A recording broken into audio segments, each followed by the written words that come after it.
न्यायपालिका हर देश में सरकार के 3 अंग पाए जाते हैं, विधानपालिका, कार्यपालिका और न्यायपालिका। न्यायपालिका इसमें सबसे महत्वपूर्ण, सबसे इम्पोर्टेंट अंग माना जाता है क्योंकि ये दोनों अंगों पर नियंत्रण भी रखता है। वैसे तो सरकार के तीनों अंगों को अलग अलग शक्तियाँ प्रदान की गई हैं। विधानपालिका का काम है कानून बनाना, कार्यपालिका का काम है कानूनों को लागू करना और विधानपालिका का काम है विवादों का या झगड़ों का निपटारा करना। ये इनका तीनों का काम है। परंतु न्यायपालिका इसके अलावा भी 2 काम और करती है। एक तो न्यायपालिका काम करती है न्यायिक पुनर्निरीक्षण का। न्यायिक पुनर्निरीक्षण का मतलब होता है विधानपालिका के द्वारा बनाए गए कानूनों का कार्यपालिका के द्वारा लागू किए गए आदेशों की संवैधानिकता की जांच करना। अगर वो संविधान के अनुसार नहीं है तो न्यायपालिका उनको अवैध घोषित करने का अधिकार रखती है। ठीक है। किसी भी देश की अगर हमें शासन व्यवस्था को जानना है तो प्रसिद्ध जो हमारे लॉर्ड राइस हैं, बहुत अच्छे विचारक विद्वान रहे हैं, उनकी परिभाषा है कि किसी भी देश की न्याय व्यवस्था को किसी भी देश की शासन व्यवस्था को जानने के लिए उसकी न्याय व्यवस्था से उत्तम कोई कसौटी नहीं है। यानी कहने का मतलब ये है अगर किसी देश की न्याय व्यवस्था सबसे अच्छी है तो उस देश का शासन व्यवस्था या उसका शासन प्रबंध बहुत अच्छा होगा। इसी तरह प्रसिद्ध विद्वान राले का कहना था कि एक ऐसी न्याय व्यवस्था होनी चाहिए जो लोगों के झगड़ों का निपटारा करे, लोगों को कष्टों से बचाए, मासूम लोगों को अत्याचारों से बचाए, संविधान को धोखाधड़ी से या धोखेबाजी से बचाए और सब लोगों को समय पर न्याय प्रदान करे। ऐसी न्याय व्यवस्था होगी तो वो एक अच्छे देश की उन्नति में सहायक होगी। और न्याय व्यवस्था स्वतंत्र और निष्पक्ष होनी चाहिए। ये प्रसिद्ध विद्वान राले का कहना है कि न्याय व्यवस्था स्वतंत्र और निष्पक्ष होनी चाहिए। अगर वो स्वतंत्र नहीं होगी तो वो कभी भी अपने निर्णय अच्छे प्रकार से नहीं दे सकती, यानी वो न्याय करने में सक्षम नहीं होगी। इसलिए न्यायाधीशों की भी कुछ योग्यताएं रखी गई, जैसे कि वो न्यायाधीश अच्छा विधिवेत्ता होना चाहिए। विधिवेत्ता मतलब कानूनों का जानकार होना चाहिए। ये उसकी एक सबसे अच्छी खूबी होती है न्यायाधीशों की। अब आता है न्यायपालिका का महत्व। हमारी जो न्यायपालिका है, आज से न्याय नहीं हो रहा, बहुत सदियों से न्याय व्यवस्था शुरू की गई है। जब आदिम समय में मनुष्य जंगलों में रहता था, फिर उसने धीरे धीरे अपना विकास शुरू किया, घर बनाना शुरू किया, खेती बाड़ी करना शुरू किया, फिर उसने छोटे छोटे कबीले बनाए। तो कबीले में एक सरदार होता था, वही सरदार उनकी विधानपालिका होता था, वही कार्यपालिका और वही न्यायपालिका, यानी वो उसके मुंह से निकला हुआ शब्द ही सारे आदेश होते थे, कानून होते थे और वही वो न्याय करने का काम करता था। फिर धार्मिक गुरु होते थे, धर्माध्यक्ष जो आपके पढ़ाने लिखाने का या पंडित लोग होते थे, वही न्याय करते थे। धीरे धीरे समय परिवर्तित होता गया और न्याय व्यवस्था में भी परिवर्तन आता गया। फिर जमींदारों का राज आया, जमींदार ही न्याय व्यवस्था होती थी, वही गांव के लोगों का न्याय करते थे। फिर राजा महाराजाओं का काल आया। राजा महाराजाओं के काल में भी राजा ही सर्वोपरि होता था और राजा ही विधानपालिका, राजा ही कार्यपालिका और राजा ही न्यायपालिका, उसका ही सारी शक्तियों का प्रयोग करता राजा ही माना जाता था। परंतु धीरे धीरे आज के समय में अगर हम देखें तो न्याय व्यवस्था प्राचीन समय से चली आ रही है और न्याय व्यवस्था को, यानी जो न्याय है, वो बहुत एक पवित्र और दैवीय कार्य माना जाता है। पवित्र इसलिए माना जाता है क्योंकि अगर किसी मासूम को या किसी के विरुद्ध गलत न्याय हो जाए तो वो बहुत बड़ा अपराध माना जाता है। इसलिए हमारे जो आज के वर्तमान के न्यायाधीश हैं वो भी जब न्याय करते हैं तो न्याय की देवी के सामने या गीता की शपथ लेके, मैं जो भी कहूँगा जो भी वो लोग बयान देते हैं ताकि किसी के साथ भी अन्याय ना हो। और न्यायाधीश हमेशा सबूत और गवाहों के आधार पर ही न्याय करते हैं। तो न्याय का जो हमारी व्यवस्था है उसका महत्व बहुत ही ज़्यादा महत्व है और ये सदियों से चली आ रही है। हमारे जो कबीले के सरदार होते थे पहले, वो मृत्युदंड देने का भी अधिकार रखते थे, या फिर जो एक सबसे बड़ी सज़ा दी जाती थी समाज से बाहर निकाल देना या किसी व्यक्ति को जात बिरादरी से बाहर कर देना, ये उसके लिए सबसे बड़ी सज़ा मानी जाती थी। या हम आम भाषा में ये कहें कि उसका हुक्का पानी बंद कर दिया, समाज में एक बहुत बड़ी सजा मानी जाती थी। तो कहने का मतलब ये है कि न्याय व्यवस्था का स्थान हमेशा से ही उच्च स्थान रहा है और आज भी हम न्यायपालिका को एक सम्मान की दृष्टि से देखते हैं। तो न्यायपालिका का महत्व इसलिए भी सबसे ज़्यादा है कि सरकार के दोनों अंगों पर नियंत्रण रखती है और लोगों के कष्टों को दूर करती है, लोगों के विवादों को सुलझाने का काम करती है। ये है न्यायपालिका का महत्व। अब आता है कि न्यायपालिका क्या क्या काम करती है। सबसे पहले हमारी न्यायपालिका का काम होता है विवादों को या झगड़ों का निपटारा करना। झगड़े किसी भी तरह के हो सकते हैं, बहुत प्रॉपर्टी के भी हो सकते हैं, या आपका कोई आपके अधिकारों का हनन कर रहा है, या कोई आपकी संपत्ति का हनन कर रहा है, या आपके पड़ोस में किसी भी तरह का कोई भी विवाद हो सकता है, संपत्ति से हो सकता है, लूटपाट का कोई अपराध हो सकता है। तो किसी भी तरह के विवादों न्यायपालिका का काम है लोगों के विवादों का, झगड़ों का निपटारा करना। तो ये सबसे महत्वपूर्ण काम है इसका, विवादों का निपटारा करना। और नागरिकों का जीवन सुखमय रहे, सुरक्षित रहे, शासन व्यवस्था बनी रहे, कानून व्यवस्था बनी रहे, इसलिए न्यायपालिका प्रयास करती है कि समय पर न्याय दिया जाए और झगड़ों का शीघ्र से शीघ्र निपटारा कर दिया जाए। उसके बाद आता है न्यायपालिका दो तरह के झगड़ों का निपटारा करती है, एक दीवानी और फौजदारी। दीवानी मुकदमे वो होते हैं जो आप चल संपत्ति या पैसे के लेन देन से संबंधित होते हैं। अब इतना सारा लेन देन का काम होता है, हम उसको एक ही शब्द में कह देते हैं दीवानी मुकदमे, ठीक है। दूसरा आता है आपका फौजदारी मुकदमे। फौजदारी मुकदमे वो कहलाते हैं जिसमें आपराधिक मामले शामिल होते हैं। अपराध किसी भी तरह का हो सकता है, जो आपराधिक मामले होते हैं उनको फौजदारी मुकदमे कहा जाता है। तो न्यायपालिका का काम है विवादों का निपटारा करना, दीवानी मुकदमों का निपटारा करना, फौजदारी मुकदमों का निपटारा करना, ताकि समाज में कानून व्यवस्था बनी रहे और लोगों का जीवन सुखमय और सुरक्षित रहे। फिर आता है हमारे परामर्श संबंधी कार्य। परामर्श का मतलब होता है सलाह मशवरा देना।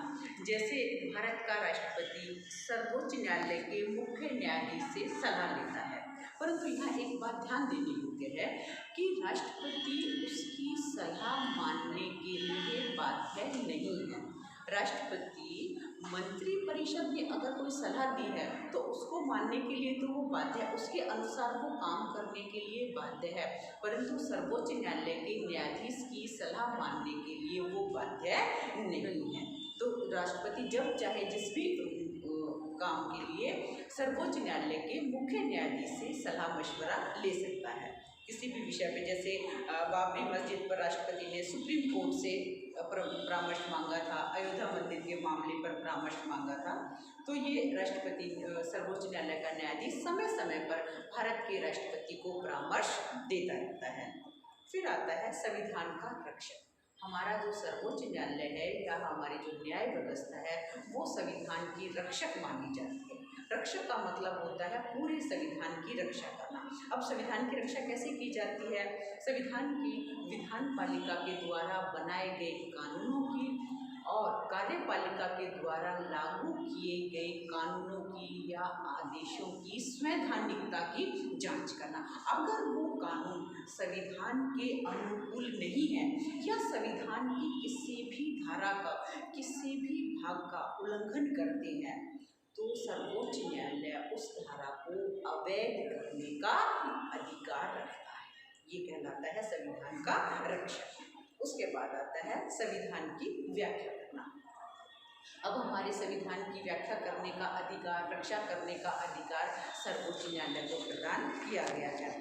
कोई भी शंका हो किसी भी शब्द के बारे में, किसी भी कानून के विषय में, तो सर्वोच्च न्यायालय समय समय पर उसकी व्याख्या करता है, तो उसको सरल शब्दों में प्रकट करता है ताकि कोई भी कष्ट या रुकावट ना आए। सर्वोच्च न्यायालय में जो व्याख्या दी जाती है सर्वोच्च न्यायालय के द्वारा वो अंतिम होती है। उसके बाद उसके ऊपर कोई व्यक्ति या संस्था नहीं है। सर्वोच्च न्यायालय देश का सबसे अंतिम और सबसे ऊपरी न्यायालय माना जाता है। उसके बाद आता है न्यायिक पुनर्लोकन। सर्वोच्च न्यायालय कार्यपालिका के द्वारा या विधान पालिका के द्वारा बनाए गए कानूनों और आदेशों की या लागू किए गए आदेशों की दोबारा जांच भी करता है। अगर वो संविधान के अनुसार नहीं होते तो वो उनको अवैध घोषित कर सकता है। इसके बाद आता है आपका इसकी स्वतंत्रता को कैसे बनाया जा सकता है। ये तो है इसके कार्य हमारी न्याय व्यवस्था के। अब न्यायाधीशों को स्वतंत्र रखा जाए या हमारी न्याय व्यवस्था को स्वतंत्र निष्पक्ष बनाए रखने के लिए न्यायाधीशों की नियुक्ति किस प्रकार की जानी चाहिए। सबसे पहले दिया जाता है कि विधानमंडल द्वारा न्यायपालिका की नियुक्ति की जाए या कार्यपालिका के द्वारा नियुक्ति की जाए या जनता के द्वारा न्यायाधीशों की नियुक्ति की जाए। न्यायाधीशों की नियुक्ति के लिए कौन सा तरीका सबसे अच्छा माना जाता है। सबसे पहले आता है विधानमंडल के द्वारा। विधानमंडल के द्वारा अगर न्यायाधीशों की नियुक्ति की जाती है, वैसे ये स्विट्जरलैंड में विधि प्रचलित है, सबसे पहले वहीं पे शुरू हुई थी, जिसमें न्यायाधीशों की संख्या 24 होती है और इनके दोनों सदनों का संयुक्त अधिवेशन 6 वर्ष के लिए बुलाया जाता है। एक बार जो न्यायाधीश चुना जाता है वो काफ़ी समय तक न्यायाधीश रहता है। अमेरिका के भी कई राज्यों में यह प्रथा प्रचलित रही थी। परंतु अगर विधान पालिका को ही न्यायाधीशों की नियुक्ति का अधिकार दे दिया जाए तो न्यायाधीश या जो हमारी न्यायपालिका है वो विधान पालिका के अधीन हो जाती है, यानी वो जैसा चाहेंगे वैसे न्यायाधीशों का चुनाव करेंगे। इसलिए ये कई राज्यों ने इस विधि को छोड़ दिया, कई देशों ने इस विधि को अपनाना छोड़ दिया। राष्ट्रपति जो अमेरिकन राष्ट्रपति है यानी सीनेट, वो जो भी नियुक्ति करता है कांग्रेस के ऊपरी सदन, वहाँ पे कांग्रेस यानी संसद को कहा जाता है, कांग्रेस संसद का नाम है। भारत में उसको संसद कहा जाता है, ब्रिटेन में भी संसद कहा जाता है और अमेरिका में इसको कांग्रेस कहा जाता है। तो कांग्रेस का जो ऊपरी सदन है, ऊपरी सदन सीनेट से उसको स्वीकृति लेनी पड़ती है, वो कोई भी नियुक्ति करता है। कई बार उसके द्वारा की गई नियुक्तियों को सीनेट स्वीकृति नहीं देता तो वो नियुक्तियाँ रद्द हो जाती हैं। फिर दूसरा आता है कार्यपालिका के द्वारा। बहुत से देशों में कार्यपालिका को न्यायपालिका का नियुक्ति करने का अधिकार दिया गया। भारत में भी न्यायाधीशों की नियुक्ति का अधिकार राष्ट्रपति के पास है। कई बार अगर देश में, भारत में ऐसा मान किया गया है, अगर राष्ट्रपति की मृत्यु हो जाए या राष्ट्रपति का पद किसी कारण खाली हो जाए तो उपराष्ट्रपति राष्ट्रपति का पद ग्रहण करता है। परंतु कई बार मान लो राष्ट्रपति और उपराष्ट्रपति दोनों ही पद संभालने में सक्षम ना हो तो देश का सर्वोच्च न्यायालय का मुख्य न्यायाधीश भारत के राष्ट्रपति का पद संभालता। परंतु आज तक ऐसी नौबत नहीं आई है या इतिहास में ऐसा नहीं हुआ है कि सर्वोच्च न्यायालय के मुख्य न्यायाधीश ने राष्ट्रपति का पद ग्रहण किया। ठीक है, तो कार्यपालिका के द्वारा भी न्यायाधीशों की नियुक्ति की जाती है। अमेरिका में भी जो राष्ट्रपति है वो वास्तविक कार्यपालिका है, वो सारी शक्तियों का प्रयोग करता है। भारत का राष्ट्रपति नाम मात्र की कार्यपालिका। भारत में संसदीय शासन प्रणाली है। संसदीय शासन प्रणाली में 2 तरह की कार्यपालिका होती है, एक नाम मात्र कार्यपालिका और एक वास्तविक कार्यपालिका। नाम मात्र कार्यपालिका का अध्यक्ष राष्ट्रपति होता है और वास्तविक कार्यपालिका का अध्यक्ष प्रधानमंत्री, मंत्रिपरिषद, ठीक है, उसके द्वारा काम किया जाता है। तीसरा जो हमारा अंग आता है, तीसरा जो पॉइंट आता है इसमें जनता के द्वारा। अगर हम जनता के द्वारा न्यायाधीशों की नियुक्ति की जाए तो ये कभी भी सही नहीं हो सकती, क्योंकि अगर जनता को ये अधिकार दे दिया जाए, पहले ये अधिकार दिया गया था, फ्रांस में सबसे पहले इस व्यवस्था का शुभारंभ हुआ था या श्री गणेश हुआ था। 1710 में पहली बार फ्रांस में जनता को ये अधिकार दिया गया था न्यायाधीशों की नियुक्ति करने का। इसका सबसे बड़ा दुष्परिणाम क्या हुआ कि बाद में बढ़ई, कुम्हार या फिर माली, कलर, ऐसे लोग भी न्यायाधीश बनाए जाने लगे। अगर ये अधिकार जनता के पास ही रहता तो ऐसे लोगों को फिर उच्च पदों पर भेजा जाने लगा। दूसरा, फिर ये राजनीति के प्रभाव में भी आ गए, तो धीरे धीरे इस प्रथा को समाप्त कर दिया गया। 1793 में इसका बहुत दुरुपयोग हुआ और पत्थर काटने वाले मजदूर, शिल्पकार, कुम्हार, बढ़ई, अधिकारी, ऐसे लोग देश के न्यायाधीश बनने लगे। इस प्रथा को फ्रांस में हमेशा के लिए फिर खत्म कर दिया। आजकल ये प्रथा जो जनता के द्वारा है अमेरिका के कई राज्यों में प्रचलित है, परंतु आमतौर पर इस प्रथा का करीब बंद कर दिया गया, क्योंकि जनता के हाथ में न्यायाधीशों की नियुक्ति का अधिकार सही नहीं है, क्योंकि जनता सही एक निष्पक्ष और स्वतंत्र न्यायपालिका का चुनाव नहीं कर सकती। आता है न्यायाधीशों का कार्यकाल। न्यायाधीशों का कार्यकाल बहुत लंबा कार्यकाल होता है और एक व्यक्ति जब न्यायाधीश बन जाता है, भारत में ये 65 वर्ष तक आयु है, 65 वर्ष तक वो व्यक्ति न्यायाधीश के पद पर रहता है, तो उसको लंबा कार्यकाल, अमेरिका में ये कार्यकाल 70 वर्ष है, 70 वर्ष तक वो न्यायाधीश अपने पद पर बना रहता है।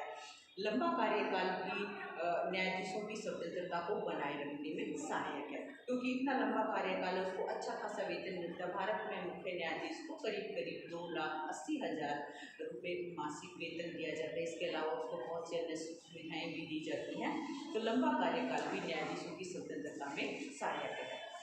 दूसरा आता है न्यायाधीशों का वेतन। न्यायाधीशों का वेतन बहुत कम होगा, यदि बहुत ज़्यादा दिया गया है ताकि वो कोई भी दुराचार, भ्रष्टाचार, रिश्वत आदि का सहारा ना ले। अगर न्यायाधीशों का वेतन, जजों का वेतन कम होगा तो वो अपराध करने या रिश्वत लेने का काम करेंगे, इसलिए उनको बहुत अच्छा वेतन दिया जाता है ताकि वो अपने पद की गरिमा को बनाए रखें। उनका अच्छा खासा वेतन, लंबा कार्यकाल, उनकी निष्पक्षता, उनकी काम करने की क्षमता को बढ़ावा देता है। अगर किसी व्यक्ति के पास आय के साधन बहुत कम होंगे, वो अपनी रोज़मर्रा की ज़िंदगी में हमें क्या चाहिए? रोटी, कपड़ा और मकान। अगर उसकी वो आवश्यकता पूरी नहीं होगी तो वो दूसरे काम या गलत काम, रिश्वतखोरी का काम करेगा। इसलिए उनको एक अच्छा खासा वेतन दिया जाता है ताकि न्यायाधीश कभी भी अपने पद का दुरुपयोग ना करें। उसके बाद आता है सेवानिवृत्त होने के बाद न्यायाधीशों को, ये जो सुप्रीम कोर्ट का न्यायाधीश होता है, वो किसी भी अन्य न्यायालय में वकालत नहीं कर सकता, उस पर प्रतिबंध लगा दिया जाता है। अगर वो ऐसा करता है तो वो अपने पद की गरिमा के अकॉर्डिंग नहीं है। दूसरा, वो प्रभावाधीन हो जाएगा और वो इसलिए किसी भी सर्वोच्च न्यायालय के न्यायाधीश को रिटायर होने के बाद या सेवानिवृत्त होने के बाद वकालत करने पर मनाही कर दी जाती है।